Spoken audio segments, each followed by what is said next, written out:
Good morning. Maybe, let's see. I'm going to do a little sound check. How does the volume sound? Does it sound okay? Sound okay?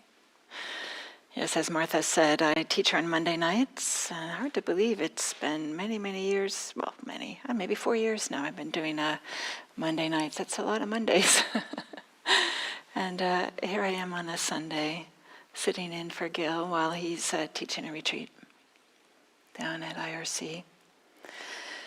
And I also want to welcome you to autumn, right? Today's the first day of the equinox. The sun passed directly over the equator this morning.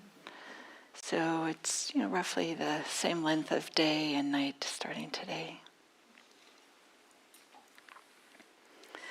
So this morning I'd like to share a story that's from this Buddhist tradition, from this tradition. I first heard this story many, many years ago, and it troubled me a little bit. And so I recently saw somebody that had fleshed out some of the details of this story a little bit more in modern terms. And then it was really then I could start to feel and sense some of the teachings and what's valuable about this story, instead of kind of just being dismissive of it, or just like, oh, that's from thousands of years ago, who cares? Instead to realize, oh, no, there's something here, something for me, and I hope maybe something for all of you too about this story. So maybe I'll just say, for those of you who care about these things or know about these things, this story is from the commentarial tradition, which is maybe about 1,000 years after the time of the Buddha. Some of you may know that Gil and I have been teaching the suttas. We've spent a lot of time doing the suttas, and that's attributed closer to the time of the Buddha, and this story is after that time. So this is the story of Kisa Gotami.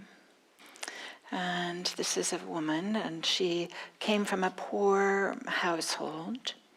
And she was very thin and frail. And because she was thin and frail, people called her Kisa, which we can translate as skinny. So skinny Gotami is what they were calling her. But as it happened, she married into a family that had more wealth than the family she came from. And however, the in-laws didn't like her. They disrespected her and treated her poorly. That is, until she gave birth to a son. And as it happened, this son, this was the first child, the first grandchild, and it was a boy. So, and this happens even in modern times, that in-laws don't get along with some of the children-in-laws. But then when there's a birth of a child, like, the dynamics often change. There can be a way in which things are a little bit different. And then so with the birth of her son, her in-laws started to treat her better, more respectfully. And she was a really good mother. She took good care of her son. And this was noticed by the in-laws and noticed by other people in the village as well. So maybe they still called her Kisa Gotami, but just because that was her name. But maybe it wasn't so much with derision. It was just more because that was what they knew her by. So her life had changed, and she felt like things were going well.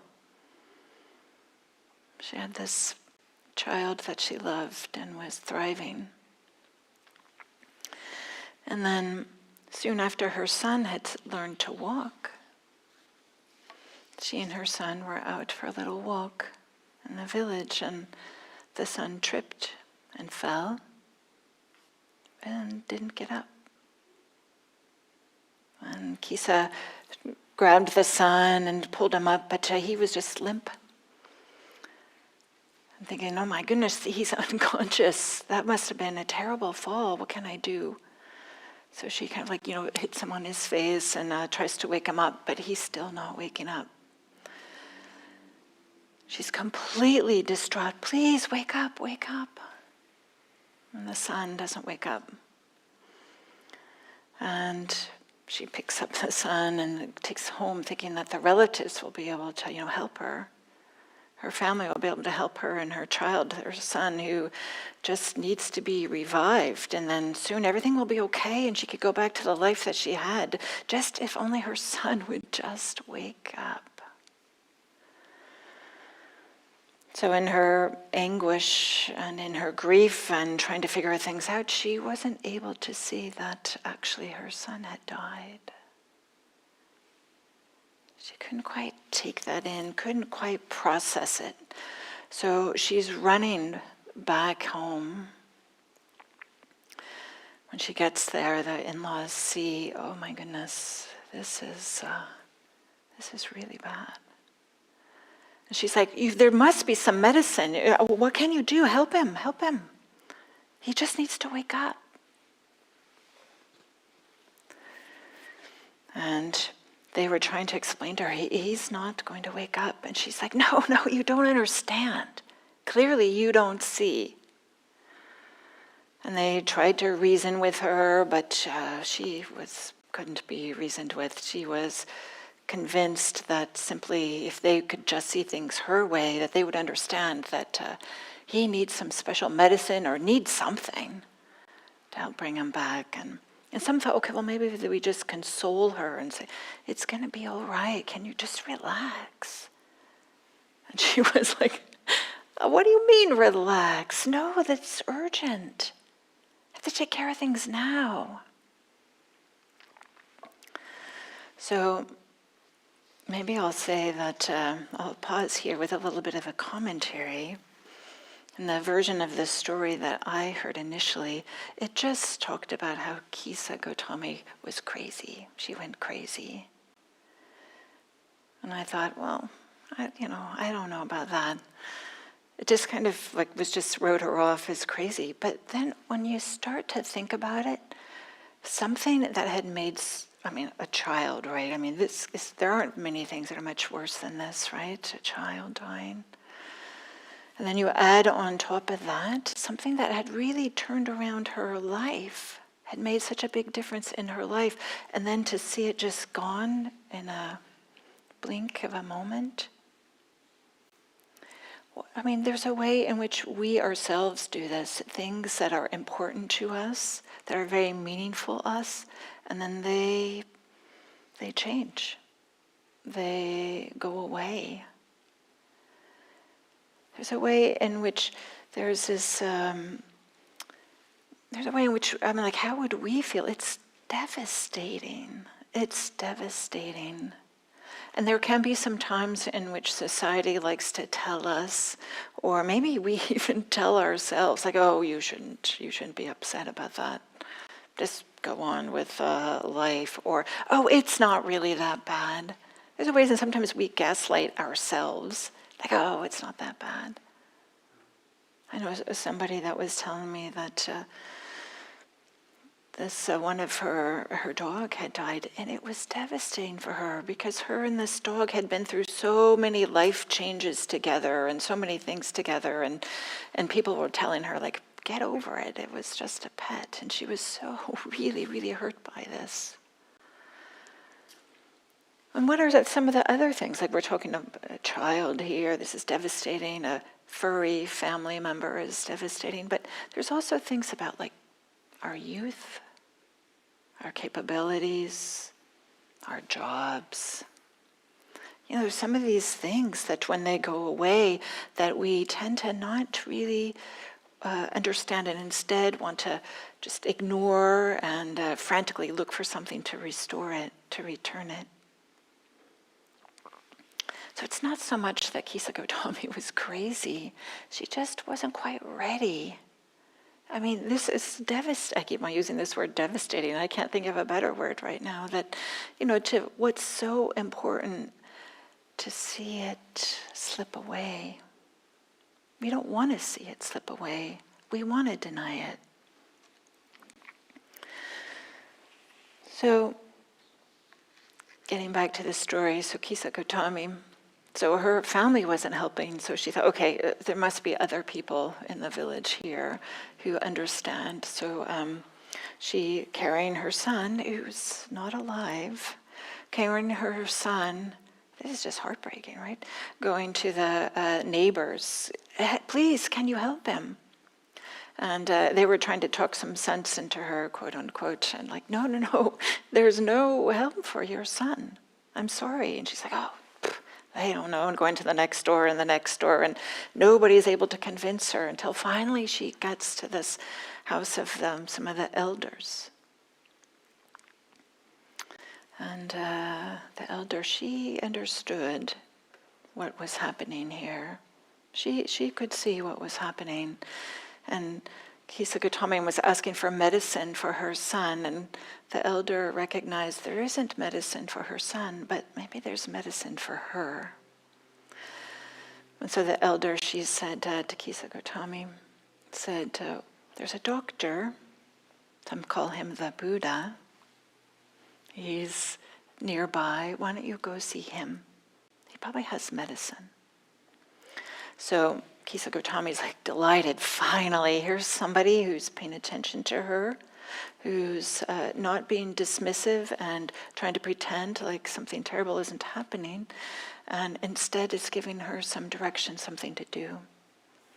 So Kisa Gotami hurriedly goes to the Buddha. And she goes to the Buddha and says, I beg you, please give me the medicine which I need to wake my child from his sleep. And straight away the Buddha understood what was happening. And he replies, good woman, I do have some medicine for you, but in order for this medicine to work, you need to obtain a small quantity of mustard seed from a house in the city. And Kisa Gotami was like, okay, no problem. Mustard seed from some of the neighbors, I can do this. But wait. You must obtain a small quantity of mustard seed from a house in the city where no one has died. From a house in the city where no one has ever lost a loved one. Kisa thinks, okay. So she goes to the next house nearby and says, do you have some mustard seed? And she's still carrying her son. And I can only imagine what the neighbors heard. Imagine when she knocks on the door and they see this and they're like, yeah, here, let me go get it. And they get the mustard seed and they give it to her. And she's like, oh, great, thank you. Oh, and by the way, has anybody died in this household? Yes, my grandmother just died last month. Oh. She gives the mustard seed back, goes to the next house. Do you have any mustard seed? Yes. Oh, thank you. They go to get it. They bring it. And has anyone died? Yes. My cousin died last week. Oh. So then, you know how the story's going to go, right? She's going to go to house after house. They have mustard seed, and they also have death. She's able to find mustard seed, a common cooking ingredient, but isn't able to find a household that hasn't been touched by a tragedy, that hasn't been touched by the loss of a loved one. There's this way that humans will do almost anything to not feel helpless. They will do almost anything in order to not feel like things are out of control, to not feel like, oh my gosh, this is awful, it has to be different, and I have to make it be different. So the elder and the Buddha, they respected Kisa Gotami. They met her where she was, in a state just highly agitated, not seen clearly, and recognized that it's actually through experience when our minds get changed. Very often it's through when we recognize something for ourselves, instead of just being told it. especially these days, right? With social media, you can find anything you want on the internet. You can find any point of view you want. If you look hard enough, you can find anything. So it's hard to have confidence in what people are telling us. Not only just because you can find any point of view you'd like, but it's different, right? It's different when we have an experience and we know things in a different way. When my father died a number of years ago, I mean, of course I understood that people died, but it wasn't until he died that I understood it deeply inside, oh yeah, this is what it means when people die. It's a different than somebody telling you, right? There's a difference between what we intellectually understand and what we know from experience. And that Buddha, he knows this. He's pointing to direct experience so much in the teachings. This is partly why we meditate, so that we can quiet the mind and just be with our experience instead of being completely lost in our thoughts, which spin anyway in every which way. So Kisa Gotami, coming back to the story, she's starting to have an experience. She's starting to recognize, oh, it's not like there's a malfunction in the universe that I'm having this terrible, terrible experience. But instead, other people have this too. Instead, this is part of the human condition.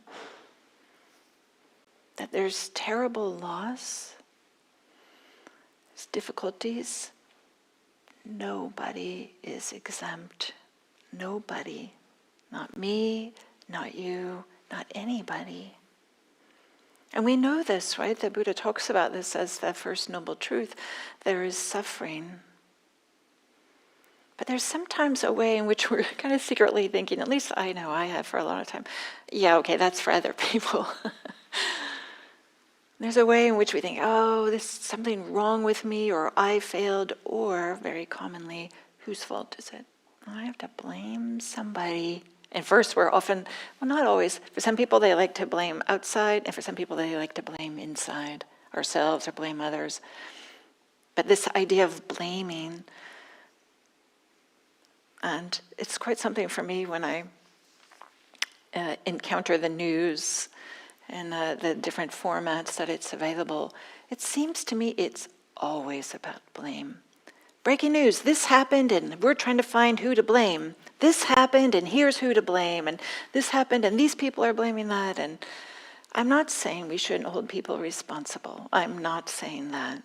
I am saying just notice how this kind of this wish to blame is often just a way to distract ourselves or divert ourselves from this feeling of helplessness. From this feeling like, oh yeah, these things are happening out there, these terrible things that we can't control. And it doesn't feel good.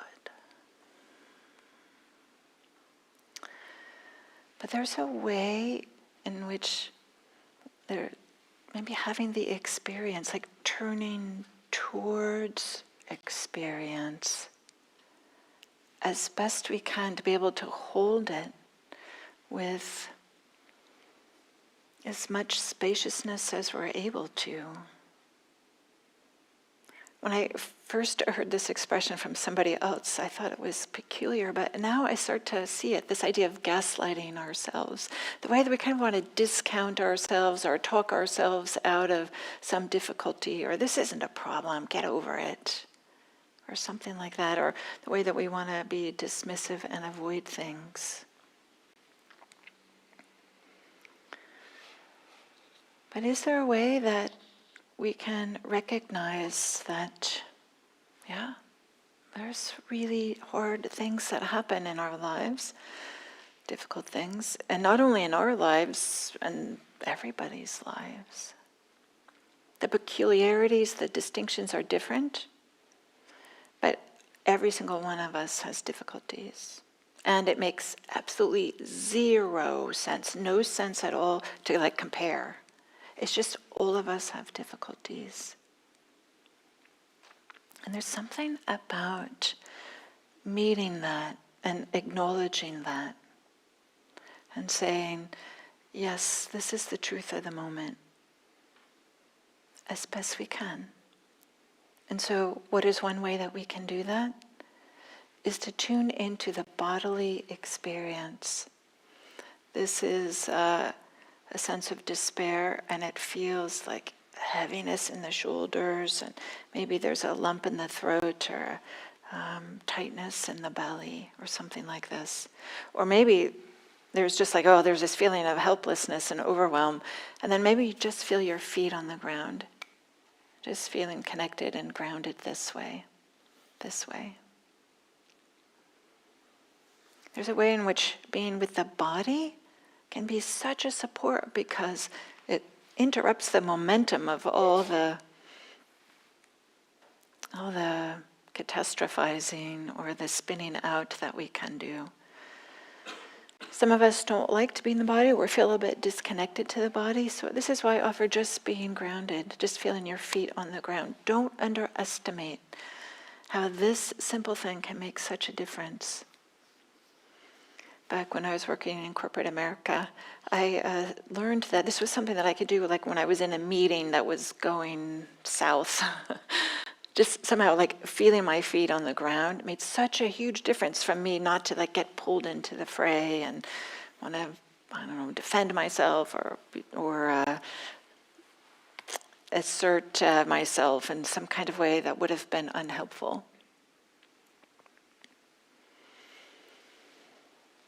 So, getting back to this story about Kisa Gotami, after a while she realized she wasn't going to find a house that was untouched by death or by tragedy.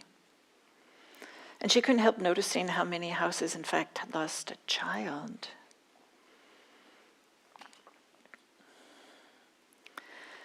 And then, maybe at the end of the day, she decided that she was going to go back to the Buddha and talk to him.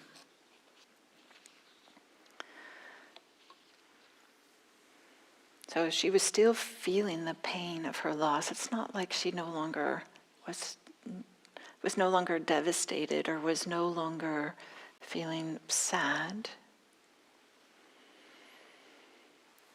But she goes to the Buddha and she uttered a verse. This is common in the suttas that when individuals have a conversation with the Buddha, they might say something pithy that gets captured in verse. So here's a verse that Kisa Gotami says to the Buddha.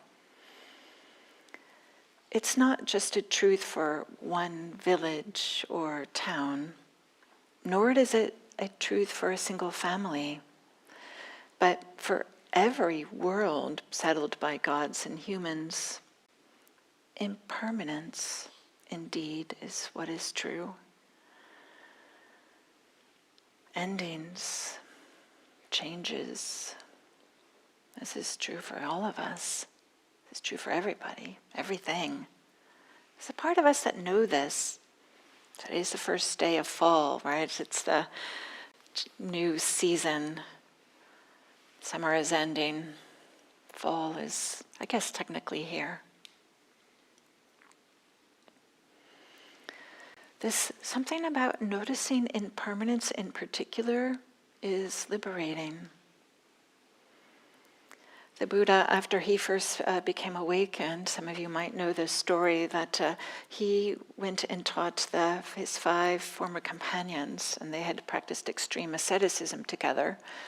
The Buddha abandoned the asceticism and went and sat under the Bodhi tree and eventually became awakened. These 5 people had continued on with their asceticism. After he becomes awakened, he wants to teach them what he discovered. So he finds them and he teaches them. And the first person to become awakened, after the Buddha became awakened, his name is Kondanya. And after Kondanya becomes awakened, he utters, whatever is subject to arising is subject to cessation. Whatever comes to be and ceases It was this impermanence that Kundanya is saying also. This is like a key insight for him that helped him to kind of let go of some of the difficulties and anything that he was holding on to that led to liberation. And then this is a part of the story that's also captured in the Vinaya. This is in the Pali Canon. After these 5 ascetics, the Buddha goes to teach the exact opposite of ascetics, a very wealthy merchant. His name is Yasa. And the Buddha encounters Yasa through a short little story, then gives him the teachings. Yasa becomes awakened. Yasa, he says, whatever is subject to arising is subject to cessation after his awakening experience. So there's something about recognizing that things arise and pass away. They're not always, permanent in the way that we think they are. Everything is always changing. Sometimes there's giant changes like the loss of a child, and sometimes there are subtle changes. But there's a way to acknowledge this, allows us to maybe align ourselves with the reality of the moment. Instead of just holding on to, yeah, but it used to be like this. That turns out not to be so helpful, to be grasping onto a past or something like this, but instead to be able to recognize, oh yeah, okay, things are different now. And it's okay to feel really sad. Of course there's grief. Of course there's grief when there's loss. Can we allow the grief to be there? Can we allow it to be experienced? And can we allow it to move through us when the time is right? Without identifying with it and saying, okay, I'm the person that's been sad for X amount of time. I'm always going to be sad and nobody understands. Instead, can we allow the experience to be there and as best we can, feel it in the body? Again, this interrupts the momentum of the mind that's making all these stories about how things should be, and if only that hadn't happened, and I'm going to blame this person or blame myself. Instead, can we just be with what's actually happening? The tears, the heat in the face. All of us have cried with loss. All of us have had loss. It's part of the human experience. When we think of impermanence, we tend to focus on the challenging aspects of it, just as I have. But there's also a way in which things ending or changing allows us to put things in perspective. It's sometimes when something is lost that can be kind of like a reset button, and we start to rethink our priorities. Like, wow, I didn't realize how much I was taking that for granted. I didn't realize how important that was for me. And now that it's no longer here, it's awful. And then we start to maybe look at our life in a way that we hadn't before. And maybe there is some resetting of priorities and a wish to make some amends, for example, or to live life more fully, for example, or to be less disconnected, just lost in doom scrolling or in our social media echo chambers or something like this. And then this is something that's obvious once we think about it. It's only because of impermanence, it's only because of things change that allows growth to happen, that allows cultivation to happen, that allows some change in our spiritual life, changes in our lives that are supportive and help us to find more freedom, help us to find more peace and ease. That's only possible because of this change. The same change that allows growth is the same change that is allowing other things that we didn't want to go away to go away. And there's a way in which us humans, myself included, we want to think that we know, like, okay, well, in order for me to have happiness and freedom, I need this and I don't need that. Like we have this clear idea. Maybe it's not explicit, or maybe it's subtle, but like, okay, I need this and I don't need that. I just need to meditate more clearly. And I don't need a difficult body, or I don't need this neighbor's dog that incessantly barks, or, whatever it might be. I need to read all the suttas. I'll give you a shortcut. I've read probably all the suttas. And they're deeply meaningful for me. They have impacted me deeply, but it's not a requirement. I'll just save you guys some time. But there's this way that we have this idea that we have this, think we knew like what's needed and what's not needed, but turns out that we don't really know. We have firm ideas of what we like and what we don't like. That's true. But do we really know what's going to help us bring the most freedom? We don't. We think we do. And certainly our preferences, right? I mean, they're there for a reason. But if we only followed our preferences, then that's a way in which we're clinging, and that's a way in which we're identifying, and that's not a way in which we can find more and more freedom. So there's this way in which wisdom comes from seeing this impermanence deeper and deeper and deeper ways. I gave this story about the obvious loss and ending. But there's a way in which can we see how just the changing nature of everything turns out. And is that a way that can help us to not hold on so tightly, not to be wishing like this has to stay and this has to go. Instead, I first saw Gil do this quite so many years ago. I don't remember when, but I'm sure you've seen him do this too, this idea, right? If we hold on to things like, oh, I need this, and we're holding on to this, for example, I'm holding this striker so tightly, but can we hold them like this, with an open hand?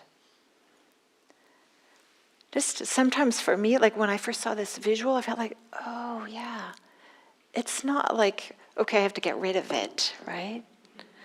No, there's a way in which we can just hold it with an open hand. It being whatever is arising, whatever your experience is, including the really difficult ones. Can we hold it, care for it, respect it, honor it, instead of trying to get rid of whatever is happening? That is the way forward. That is the way towards greater freedom, greater peace, greater well-being, is to honor and respect our experience, including the changing nature of experience. And through this, we can find greater and greater freedom. Maybe I'll circle back around to this story with Kisa Gotami. So after she meets with the Buddha, she has this realization, she asks to ordain. For her, she now that has seen something deeply, she wants to devote her life to practice. You don't have to ordain to devote your life to practice, or to have practice be an essential part of your life, or even a marginal part of your life. So she asks to join the monastics, and that the Buddha allows her to do so, or ordains her, I should say. And then, as the story goes, she becomes an arhat and becomes a completely awakened person. Some of her verses, her awakening verse, when she becomes completely awakened, is preserved in the Therigatha. And regrettably, I don't have her verses in front of me here, something that I didn't make it onto this sheet here this morning.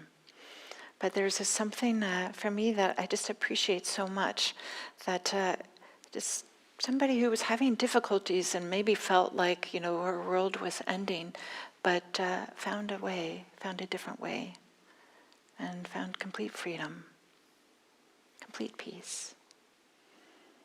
So with that, I wish you all a wonderful day today, the first day of autumn, And may you notice also the changing nature of your experience, and to honor and respect and care for your experience. And as best you can, also feel in the body, the bodily experience, because the mind sometimes is telling us stories. Thank you.